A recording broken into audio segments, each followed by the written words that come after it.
اپنے حکیم ارسطو صاحب فرما گئے تھے کہ مسائل لکڑی کو راکھ اور لوہے کو فولاد بنا دیتے ہیں۔ حکیم ارسطو 300 سال قبل از مسیح میں پیدا ہوئے۔ ان کے زمانے کے ہی ایک اور بزرگ ایسوپ تھے۔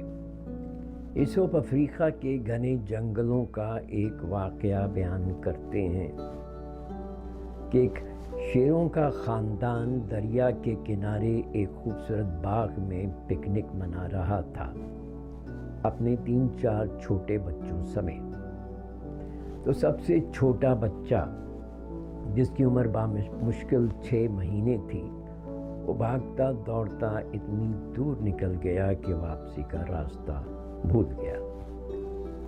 یہاں پہلا سبق تو یہی ملتا ہے کہ اتنا مت بھاگیں کہ راستہ بھول جائیں۔